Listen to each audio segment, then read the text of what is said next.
You're tuned in to the Dating Mechanics Show. We're happy to have our guest here today. She is a TEDx speaker, a certified trauma professional, and a 5-time author. We are talking to Mylira Green, and we're going to heal from our trauma today in our relationships. We'll do that right after these messages. Thank you for tuning in to the Dating Mechanics Show. Don't forget to check out our ice cream. No, not that ice cream, but ice massage cream.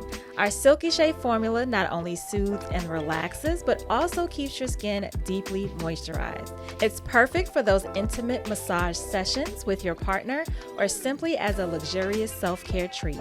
Want to support the show? You can purchase Ice Massage Cream easily on Amazon or just head over to thedatingmechanic.com. Now, ladies and gentlemen, turn on your ears and open up your heart because you know dating each other out here today is definitely a fine art. So, to get us off to a great start, please welcome the one and only dating mechanic herself, Miss Alicia Bennett. I'm here with my guest, Mylira Green. Now, I say guest, but Mylira and I know each other from just social media and doing things together, projects together. You were in my commercial for my ice massage cream.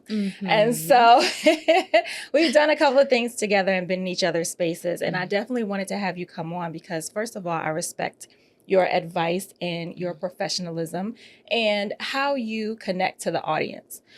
You have a lot of great things to say today, and when we're on social media, and I know you'll have a lot of great things to say today, but we're talking about trauma, and that is a buzzword that is used a lot on social media, on podcasts, and just general speak at this point.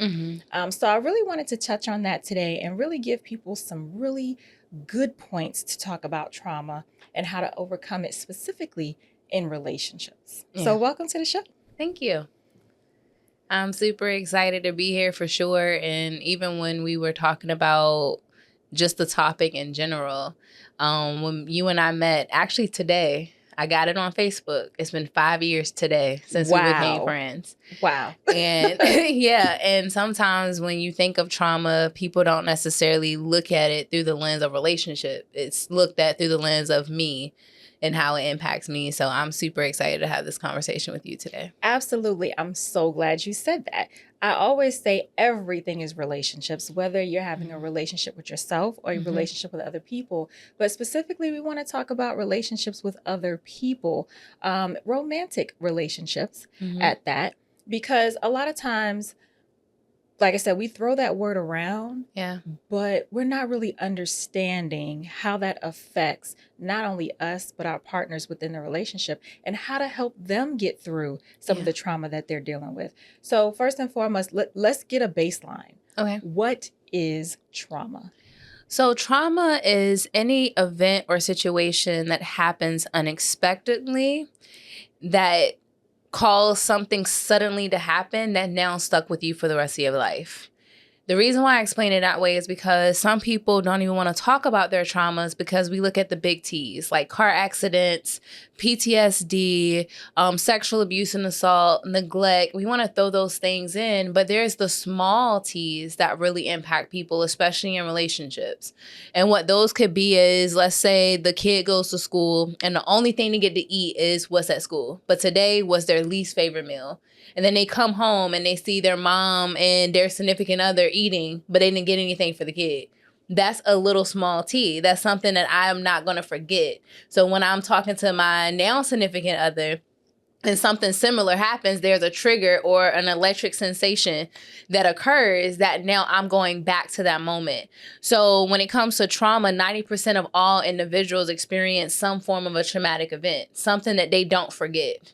That if they go around life and something happens, they remember it quickly, whether it's from a smell, whether it's from actually seeing something or somebody said a term the same way someone else did. And the way that we look at it in relationships is it's anything in a relationship that happens that we hold against our partner. And that could be seen through mistrust. That could be seen through envy. It could be seen through shutting down and not want to have a conversation. But that one thing that really shifted and changed your relationship, that could be what was traumatic in that. And it doesn't have to be domestic violence. It doesn't have to be cheating. It could be I came to you and I was excited about something and you didn't respond to me the way that I thought you was going to respond. So the thing I want for people to get is trauma is different for every person. But the main thing that you have to understand is anything that impacts you in your future that happened in the past. That's really what trauma is. So we can stop now. You've heard what she said. So I want to be very clear about, people really understanding what trauma is and not just throwing that word around like it's just something to win an argument or it's something for them to push back on, to place blame on something else, to not take accountability. Yeah. Right? There is trauma, and the way that you explain trauma, I think, is simple to understand. While you were talking, I was, kind of thinking about relationships and how we relate smells. And your dad could have had this cologne that he wore as he wore when you were a child, and now you are familiarizing yourself, or that's a familiar smell for you. And so you are now attracted to this person, or you are now, and like you said, it doesn't have to be something that was so traumatic or so big in their life that, it's overwhelming. It could be little small things. Yeah. So I'm glad that you made that clear for our audience before we go forward. So awesome. We're talking about trauma. You've defined trauma. So what are some of the common signs that trauma is affecting a relationship? The biggest one in relationship, I would say, would be mistrust, overcompensating, and then also the constant questioning. I always tell people, if you have more questions than answers, and 9 out of 10, you're at the end of whatever that is. So let's talk about the mistrust. In this day and time, we have literally normalized situationships. We've normalized cheating. We've normalized infidelity. That's the thing that we know is going to happen. Like, even when we go on social media, that's like the norm. You don't really see people being faithful. You don't really see people doing certain things. So when something happens in my relationship that reminds me of what I've been seeing all day long, it don't even have nothing to do with my significant other. But if it's just something, if someone texts them right at 7:30 and we said we're not going to text after 7 o'clock, now I don't trust you. So we have to deal with the mistrust, because there's a point in the relationship where this action became something that was a non-negotiable for me. And because it's a non-negotiable, I'm going to be triggered by this action. So that mistrust there. Now, if someone was not faithful, if someone did something intentionally, then that's a whole nother conversation. But we have to deal with the mistrust that's created from our society pushing that we can't be faithful. So I go into a relationship already with my guard up. I go into a relationship already thinking that it's going to take months at a time for me to do whatever, because that's what's pushed. So that's the first piece of it. The second piece of this, when we're looking at just how it comes out, I like to talk about, again, the non-negotiables. A lot of the times, because many of us have not been raised emotionally intelligent in our families and past relationships, we don't even know what our non-negotiables are until we get into a relationship and it happens. I tell people, your relationship is your biggest training ground. I don't know that it's a trigger for me until it triggers me. And I have to be able to have a conversation about, why did this trigger me? Why did this make me feel this type of way? Why, when I was excited about something and you wasn't, why did I respond the way that I did? Or I wanted to go out and you were tired. Why did I feel that way? So it's the non-negotiable pieces that we need to be aware of, because there's something in us. Most of us want fulfillment from our relationships. If anybody tell you anything different, they're lying to you. Why? Because many of us don't have a fulfilling relationship with ourselves. And the relationship that you're in should be a mirror of your best self. So if I don't even know what that non-negotiable is for me, and I'm in this relationship and you do something that I don't agree with, now we're introducing a trauma that person didn't even intentionally want to do. And it goes back to the feeding. we're not fed anything faithful. We're not fed what it looks like. We're not fed what love really is, especially self-love. So when I get into a relationship, I'm expecting this person to be my all in all. So now they're not even human anymore. So I'm expecting perfection from them. And they're like, I'm just trying to learn you. So the way we kind of can shift that in a way would be creating spaces where we know as a training ground. If we change the perspective of relationships, where this is not, oh my God, I'm the best version of me. That's a part of it. But if it's a training ground, I'm literally going in as a student.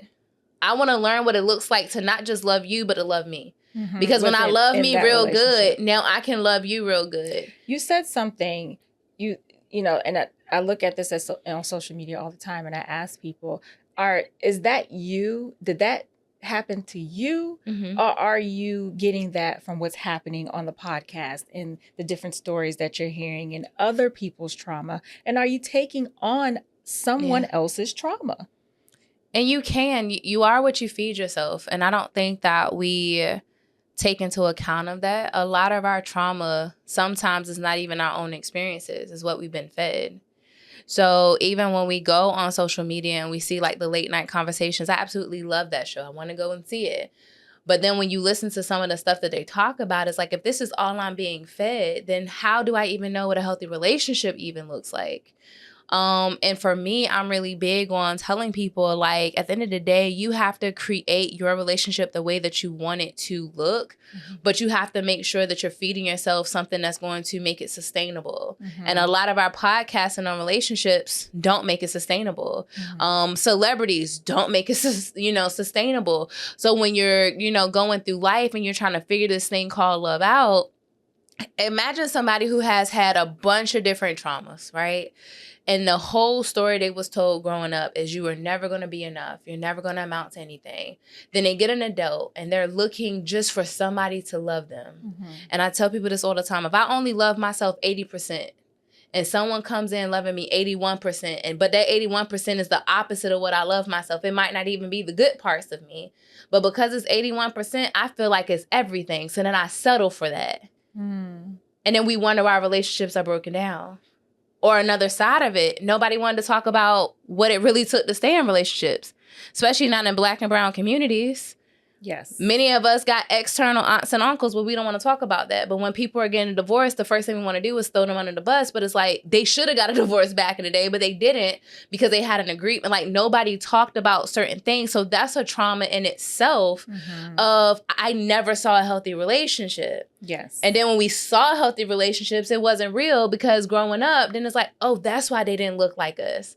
Or that's why we got this cousin. Or that's because nobody talked about it. So the thing that I would say that will really shift is having conversations like this.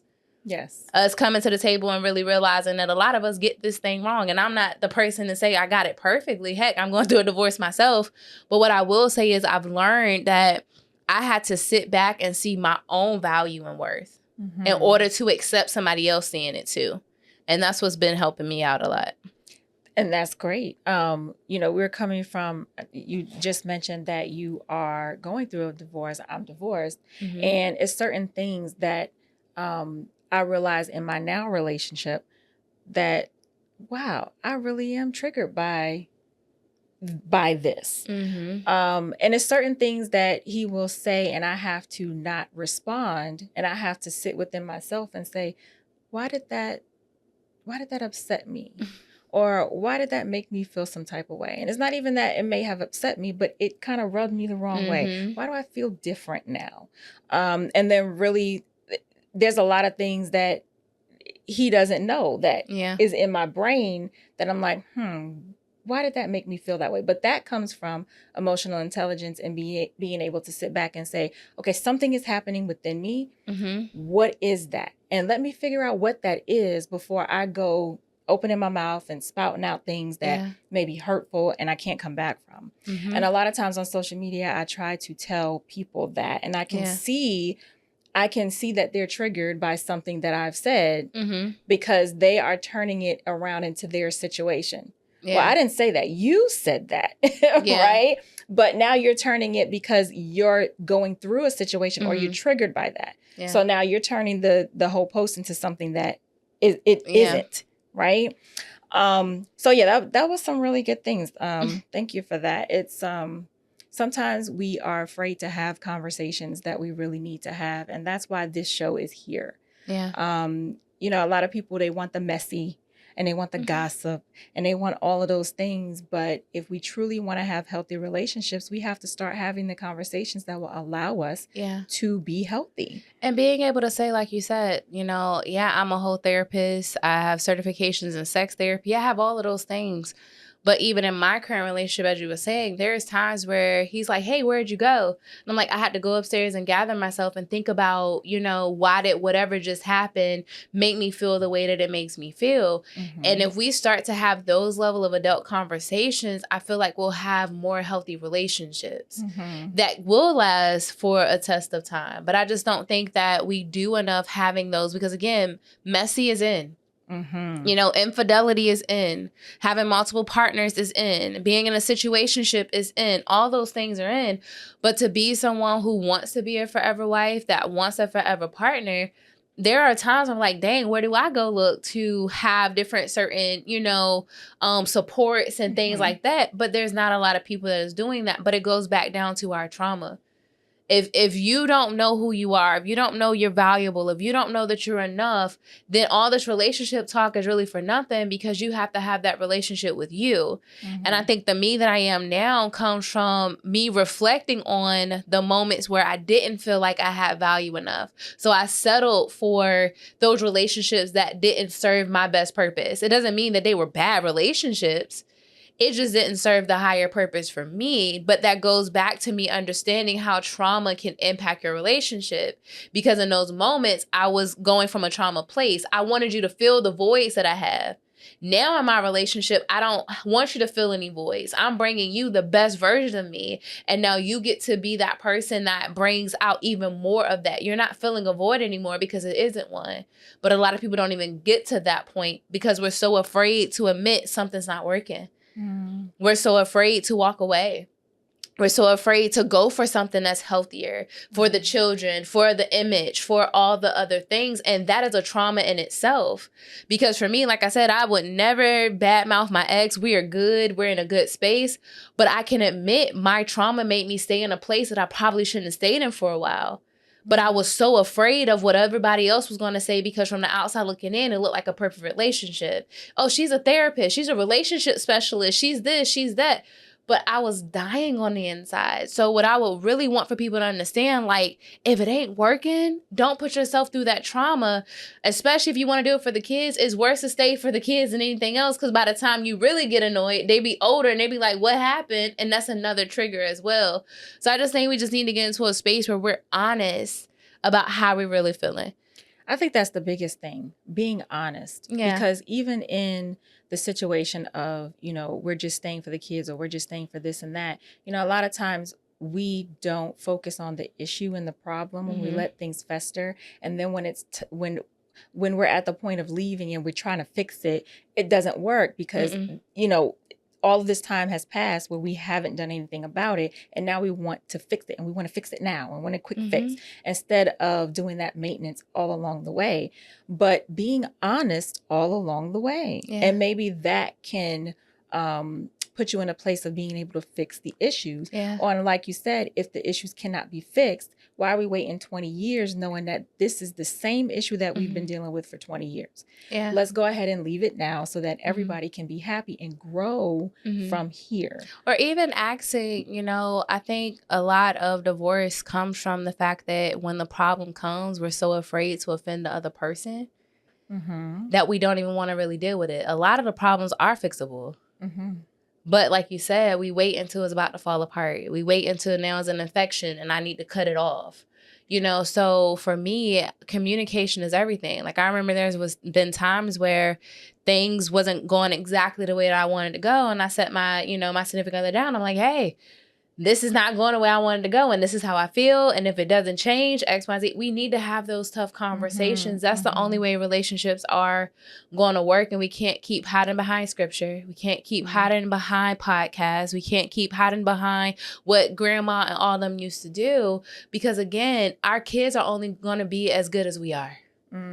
So if we're in these relationships that are filled with trauma and filled with turmoil, we're wondering why we have so many adults that are incomplete. And it's because parents didn't take the time to be complete or take the time to say, hey, this is a problem. And that's why I tell people, go to couples counseling. If you really want to make it work, do that. Don't wait until the kids are moved out. I hate you so much. Now I want to go to counseling. No, do it the moment where you realize parenting changes things. Yes. Do it the moment you realize I changed work, I changed this, I did this. And that goes back to the original question.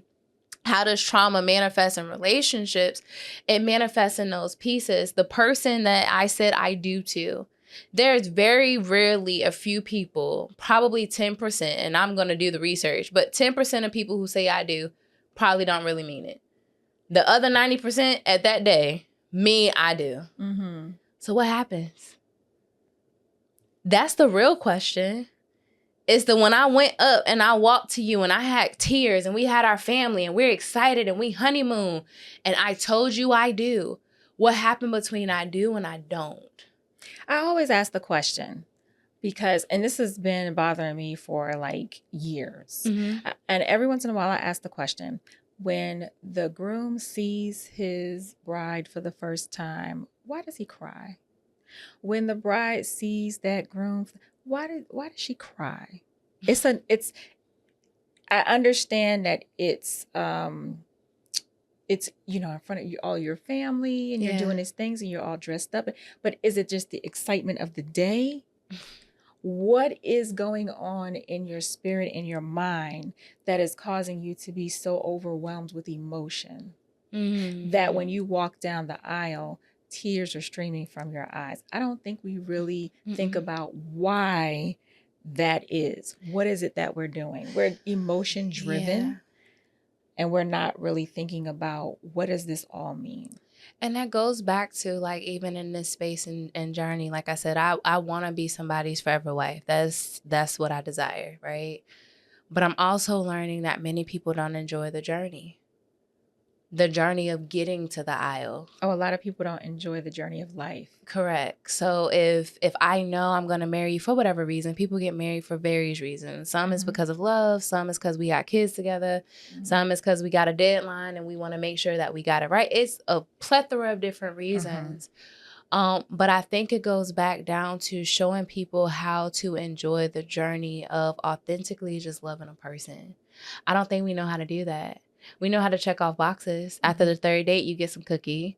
We know how to, hey, after this amount of time, I'm supposed to meet your family. If I don't meet your family, then I might not be important. We talk about those things, but we don't talk about actually just enjoying when I see you, just flowing with it. So by the time we get to the aisle, the tears can be for various reasons. Like I said, if it's true love, you're going to cry. It could be a weight off of my shoulders. I've been planning this joint for months and we finally here. Let's go. But for whatever reason it is, I think we need to go back to the journey before even saying it. Because if you really enjoy the journey, the after is going to be even more important. But I think we have glamorized the day of saying I do. Absolutely. That we've missed the marriage. And there's so many people who are silently suffering in their relationships because they said I do, and now they have this guilt of I have to make it work. And there are some people who are really making it work, and for those, I'm super ecstatic for. But I will say more of those people need to start talking. I think that we also get to a place where, whether it's religion or society, they make you feel inadequate, less than. You feel guilty if you decide, I've grown past this person, this environment, and I want to change my environment. I want to change what I'm doing, right, to better myself. And we say, that's not okay. You're supposed to take your partner with you, and you can't leave everything because you made a commitment. And see, that's an issue. That's a problem that, that makes people feel like they can't change and be Mhm. better and grow Yeah. because somebody else is going to have a problem with that. And it goes back to other people's value systems too, because I am definitely Christian. I believe in God. I love God. But I'm one of those that I say when I go to the Bible, outside of Priscilla and Aquila, I think that was that couple. And of course, you know, they always say Joseph and Mary and things like that. But everybody else in the Bible had multiple significant others, spouses, concubines, slaves, whatever they wanted, multiple wives. So I'm like, the thing that we want to hold people accountable for don't even give us the standard that we're trying to give. Mm-hmm. Do it talk about divorce? In a sense, but not in a way that we push it. Mm-hmm. So for me, without getting into religion, because I don't want to tear anybody's religious beliefs down or none of that, but I'm a realist. Mm-hmm. Sometimes you got to figure out what your own value system and belief system is. Because those are people who don't see the human. They're people who don't see, like, I can't stay in this situation. Mm-hmm. Because not only am I, you know, most people, they'll be okay if someone was being physically abused and it's like, yeah, get out of that situation. But what about that person that's being mentally abused, emotionally abused, that keep telling their significant other what they need, what they want, and that person just not doing it? And there's all type of abuse, and people don't understand. The person can abuse you because they have more money than you do. Mm-hmm. And y'all can both be bringing in money, but because they have more money than you do, they control a lot of things that are happening. That's abuse. Yeah. It's a lot. It is. It's a lot when you start thinking about it, and having these superficial conversations is not going to get us to a point where we understand why we're getting married to someone and what we're trying to get out of it. And we can't keep pushing Bible either. Like, I love the word all day. Mm-hmm. I do. However, the Jesus that I know was a realist. He didn't sit with the Sadducees and Pharisees. He sat with the people who were tax collectors, who were into prostitution, that was gambling, that was in the streets. Those are the people that he were with, because he understood, I have to understand the human of them to even minister to their soul. It's the same thing when it comes to relationships and comes to all this stuff. We're really big on this big glamorous God, but in order to get you to this big glamorous God, I got to show you the unconditional love. That's the one thing that we never want to talk about. There's only one true commandment: to love your neighbor as yourself. That's it.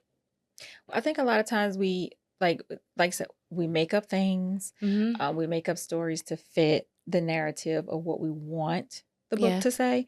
A lot of times, and like you said, not to ride the horse of religion, but there are a lot of stories that you would think in the Bible they're contradictions because it's the same situation but a different outcome. Yeah.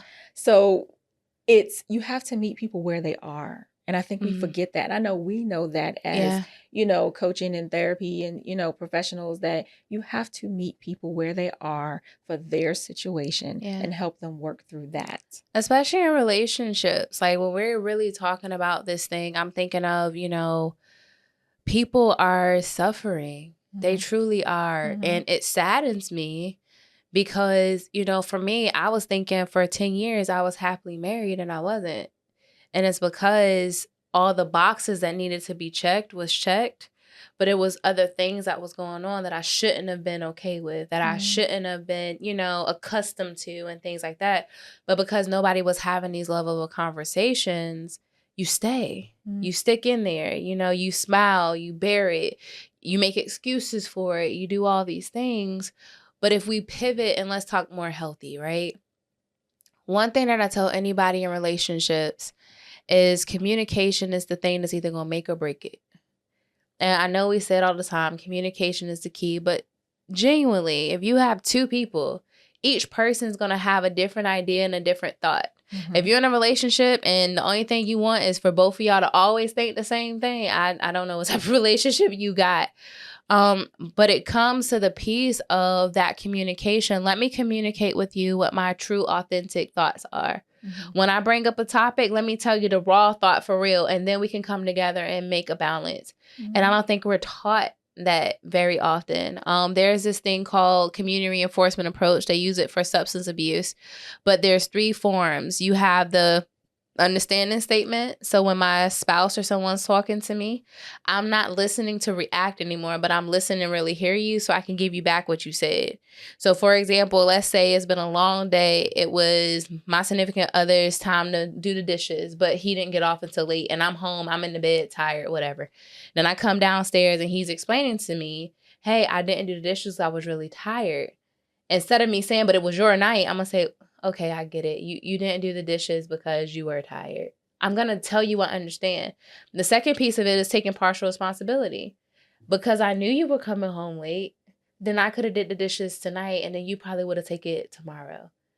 And then the last piece is providing a solution. Now I'm giving you a solution. Let me go ahead. I'll go get them because I was able to lay down. Let me go do it. But then tomorrow, you mind doing it on my day?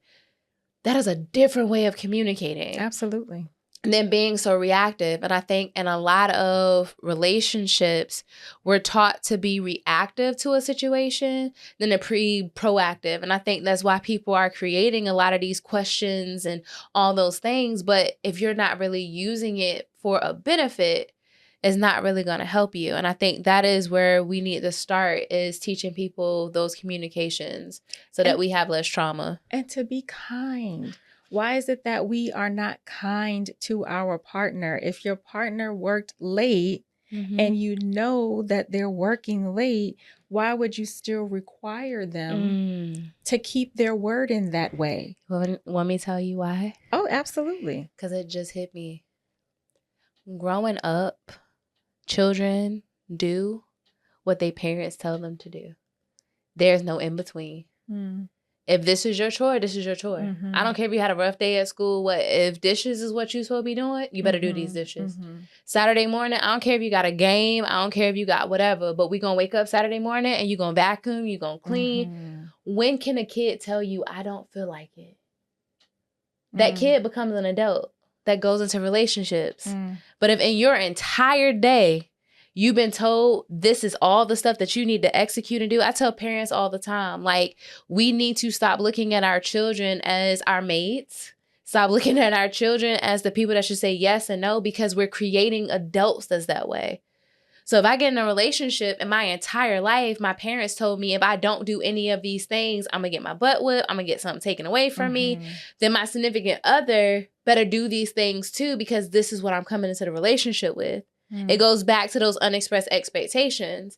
I'm now expecting you to show up consistently in the only way that I know how you're going to show up. And if you don't show up consistently now, I'm traumatized.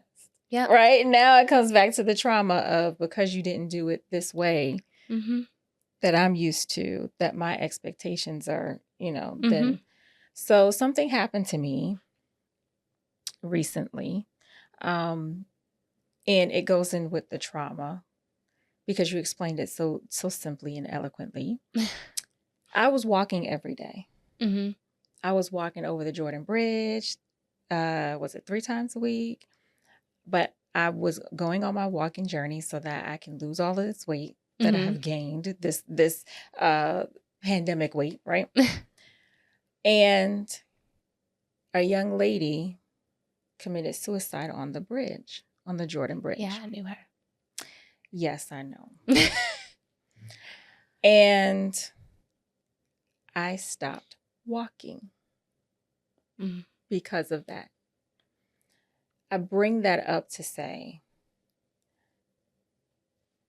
I didn't see it, but because I was connected to that bridge, and because now I know that happened there.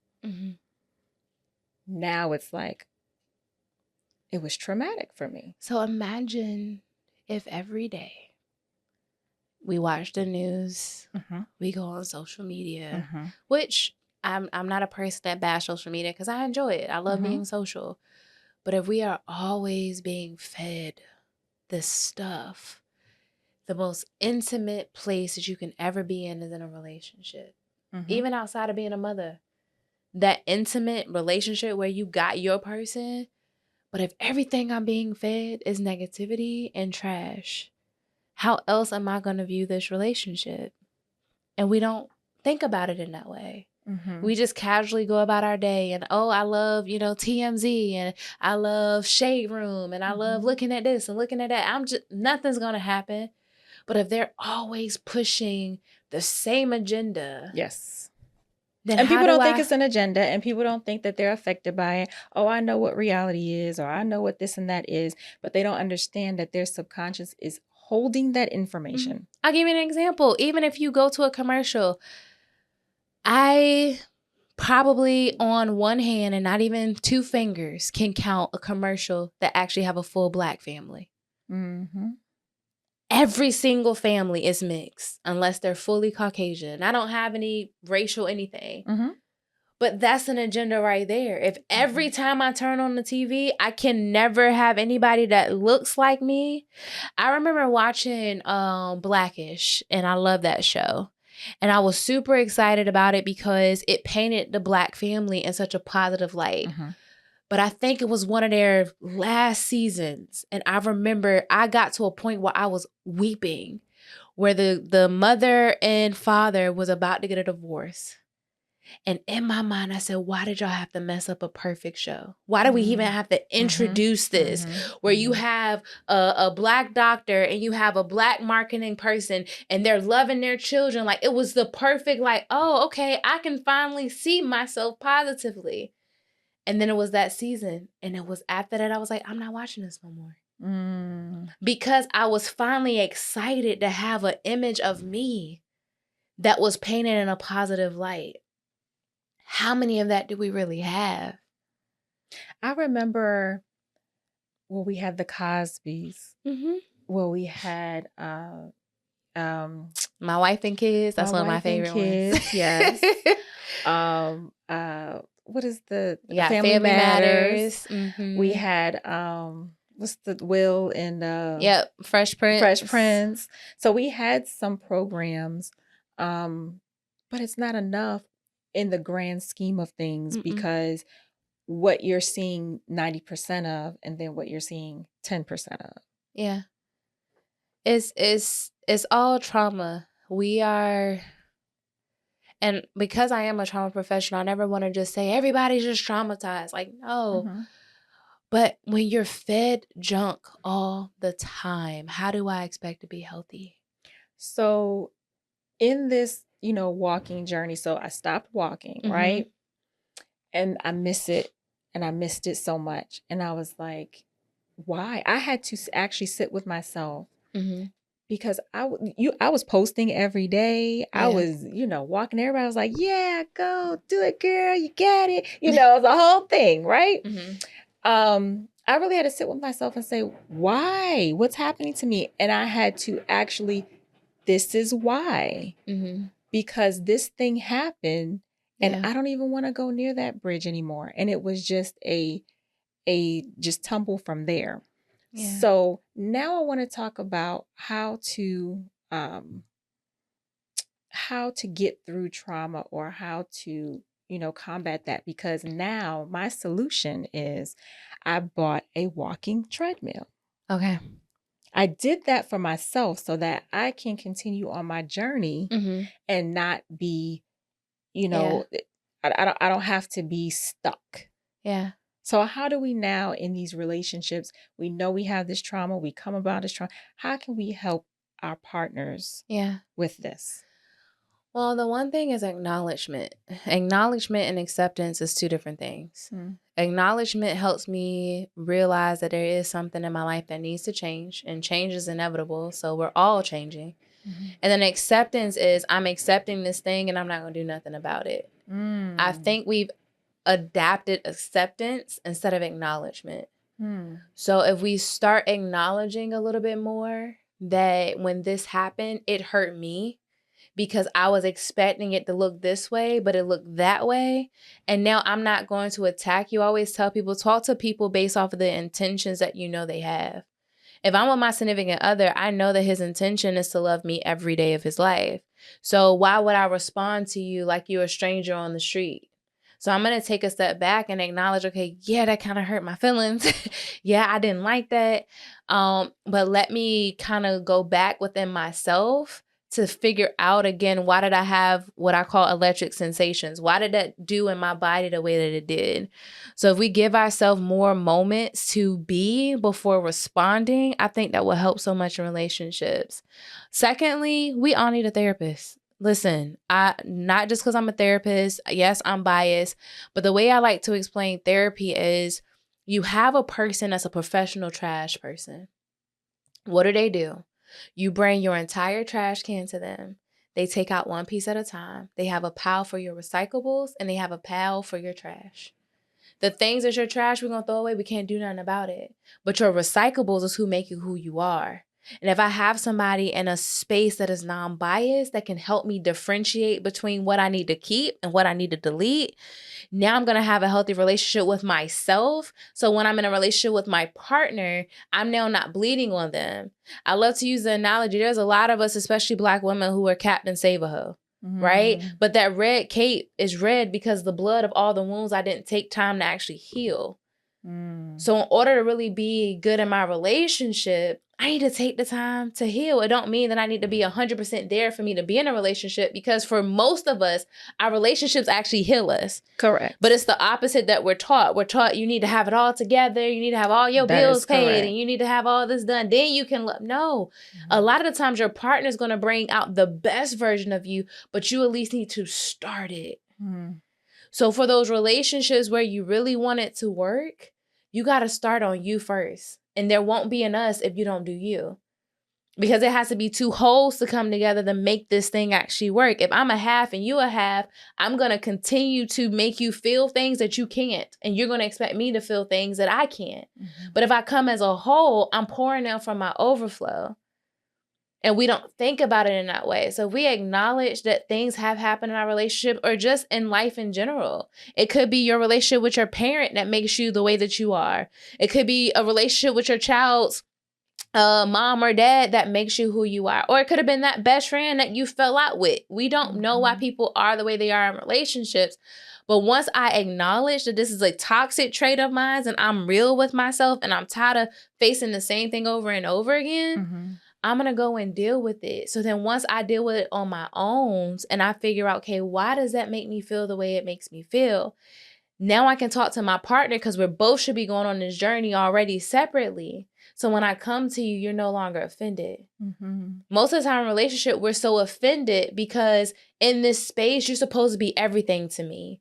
So anything that's opposite to my everything, now I'm defensive.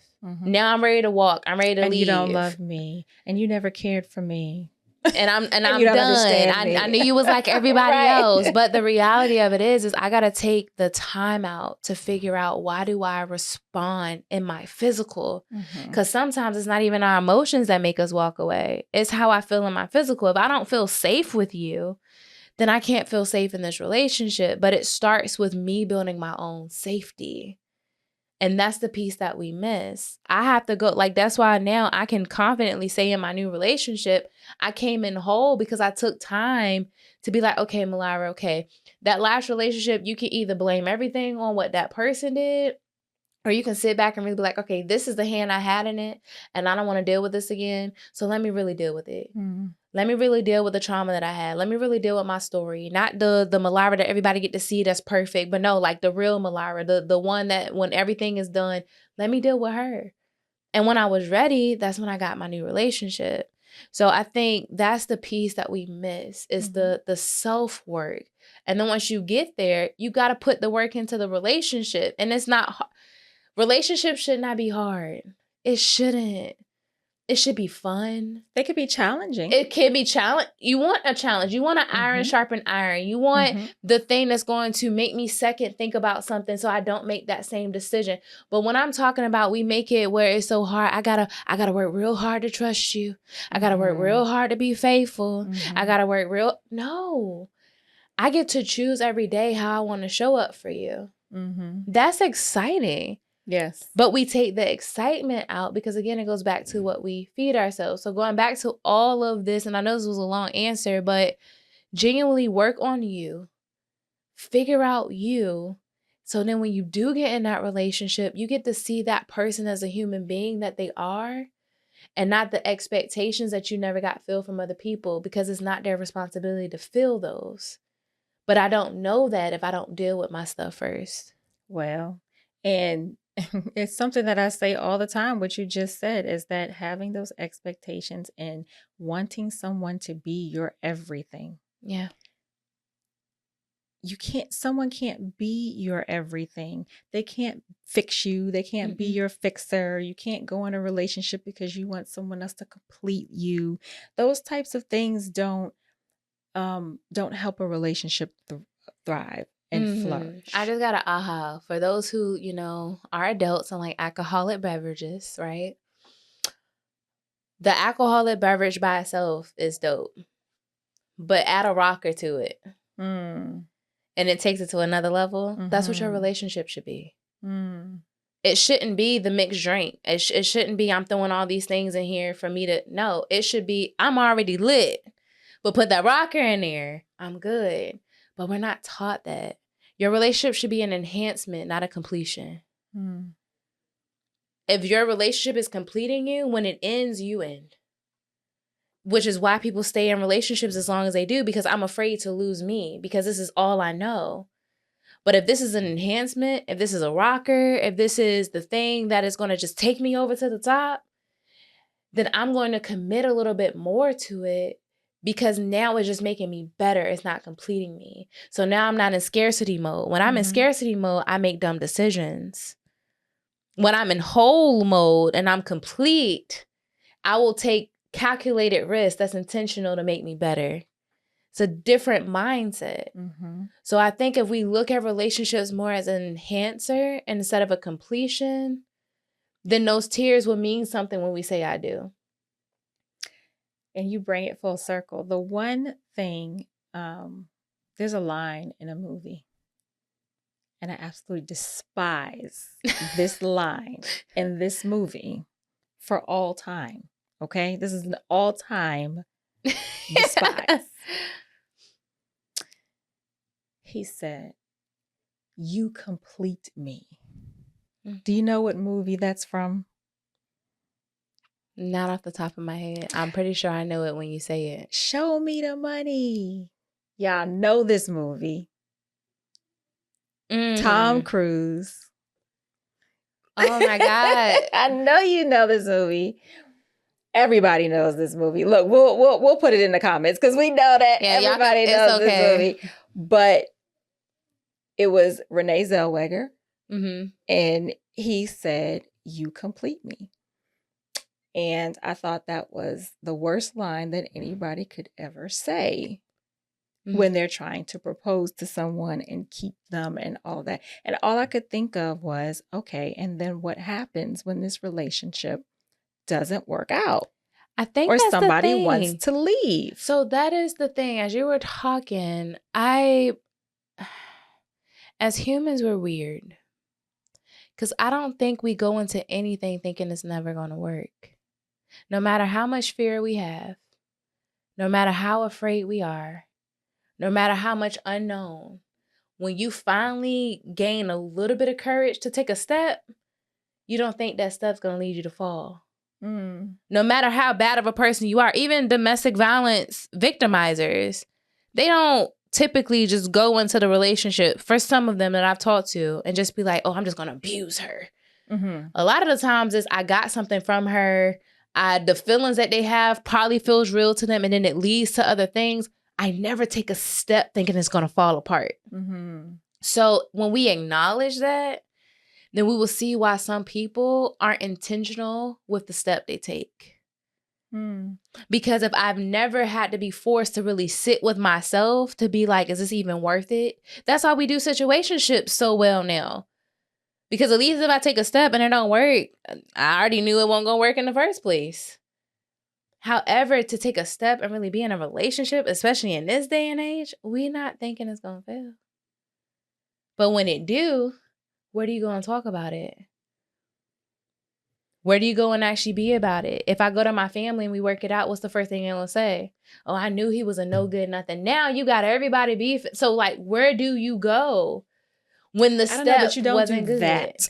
Yeah, like we want to keep others out of you do, but it's the our thing of relationship if that way. nobody's having these level of conversations, Correct. and I took this step in full faith, the size of mustard seed, because that's all I had. I ain't have big faith. I try it out, but then it doesn't go right. I am told that I'm supposed to work it out. I'm told, don't do this, don't do that. I'm told all the things not to do, but you never told me what to do. So that goes back to, again, how do we fix some of the stuff? I know for me, I got my girl group. We're all in relationships. So that's dope if you can find people that's going the same path as you. So it's not like I got to go to my family, and I don't really need to anyway. But now we all get to kind of have a conversation and dream big and talk about expectations and have healthy relationship conversations, stuff like that. That in this day and age, I think is going to be the most helpful. And that's if you have someone, to do that. In the business world, we always say you're be with the people where you want to be, or where you want to go, right? Surround yourself with those types of people. I think as a single person, if you are going through some helpful coaching or therapy that's preparing you for what you're about to go into. Yeah. Even as premarital coaching, get help for the thing that you're about to go into. So when you're there, you're not lost. You're as great as you start. That's the piece. You're as great as you start. And very few people start relationships with the right tools. So by the time you get to the I do, and I'm emotionally invested, and sometimes we got kids involved, and we didn't bought a house, and we didn't build this business, and we didn't did all these things. We put the cart before the horse. We didn't take time to build the tomorrows. And now we're so deep in, we feel that we can't leave it. We got to see it through. And it goes back to the traumas. And that's where the traumas in relationships come from, is 3 things. 1, our upbringings. And we just talked about this. If I am raised to do and be what my parents told me to do and be, how am I expected to be anything more when I get an adult? Right? Second piece of it is, when I'm starting in this relationship, because there's not a lot of healthy depictions of healthy relationships, we're throwing Bible, we're throwing therapeutic rhetoric, we're throwing podcasts of people who now coin themselves as relationship gurus and specialists and all these things. Then I've built my foundation based off of them. Like, it reminds me of when Steve Harvey did the Think Like a Man thing. Every lady had the 90-day rule. But it was like, is that really your rule, or is that somebody else's rule? So what is my foundation? What am I starting this on? And am I okay with sitting down with my significant other and communicating what are my expectations for this relationship, so then we can build it together? And then if we do watch a podcast or whatever, we eat the meat, spit out the bones, and throw it out. But very rarely do we build a solid foundation. It's all about excitement in the honeymoon phase. Let's date, let's do this, we're cute, let's take pictures. But are we really doing the work?